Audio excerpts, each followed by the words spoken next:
Ito nga yung part 2 ng video natin, Angelica's Resort, na matatagpuan sa Infanta, Quezon. Ang part 1 niya nito ay ang Lola's Haven Resort na kung saan ay magkapit-bahay nga lang sila. Kung mapapansin nyo ay nasa kabila nga lang yung Lola's Haven Resort, pero dahil na fully book na yung mga rooms na pwede tulugan overnight, ito naman yung naging daan para makilala namin at na-experience yung katabing resort kung saan ay mas napaganda nga yung trip namin dahil in one day and one night ay dalawang resort yung napagsabay namin. Ang kagandahan nga dito sa Angelica's Resort ay mas madadama mo yung katahimikan dahil hindi nga crowded yung resort dahil kami lang talaga at nasolo namin ng isang buong araw at isang buong gabi. Kahit nga umuulan pa, napakalamig yung lugar, di kami nagpatinag. Nagstay kami dito ng overnight. May 2 rooms nga sila dito at bawat isang room ay good for 6 person.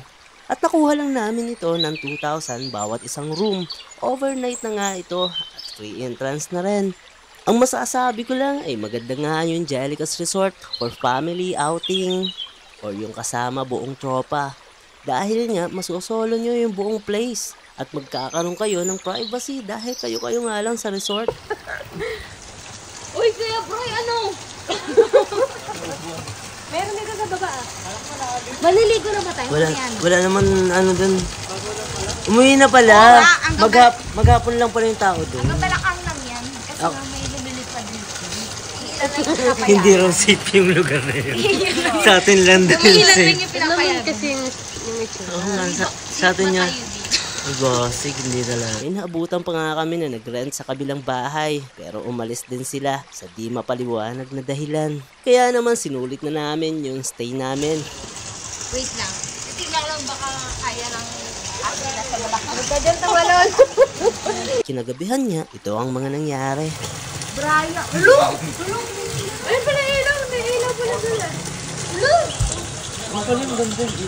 Di nga maiwasan magkatakutan dahil na rin sa walang ibang tao kundi kami lang at napakatahimik ng lugar. Sabayan pa ng isang lumang bahay sa harap ng room namin. Nung nakainom na nga yung mga girls, ay hinamon na nga namin sila napuntahan yung kabilang bahay at alamin bakit parang iniiwasan ng mga nauna sa amin mag-stay dun. Tara at alamin nga natin yung misteryo sa lumang bahay sa loob ng Angelica's Resort. Oh my God! Ano yung tumunog?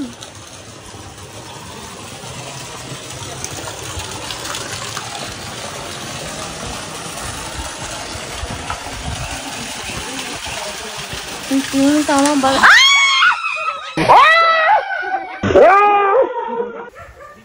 Disclaimer lang sa mga nanonood, biniro lang namin sila.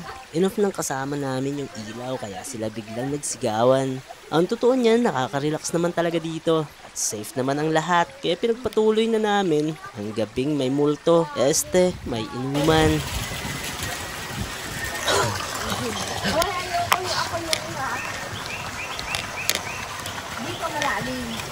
Nakakatakot mo, bukas. Plus yan. Pag na-plus ka dyan, kasama ka.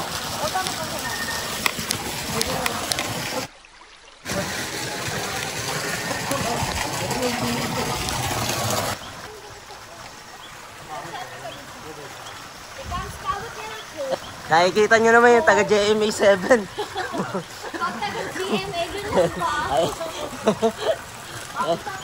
Siyempre hindi snubber yan, mag-aabot ng coke yan, no? Yan, no? Paano mag-aabot yung taga GMA 7? Oy, ilak mo naman yan. Ano ba tawa si Lorraine? Tapon mo. Nagsis lang, ha? Lasin yan. Puputok to. Puputok to. Hey!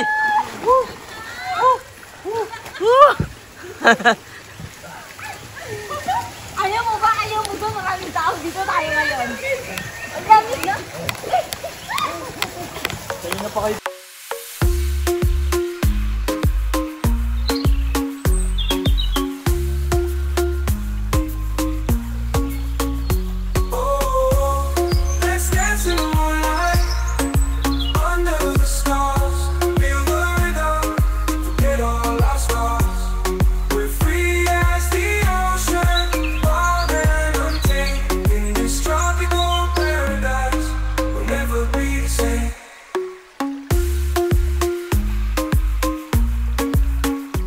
Maraming salamat nga ulit sa pagtapos ng video natin. At hanggang sa muli, abangan ang unang biyahe ng taon. Welcome 2025. Babu!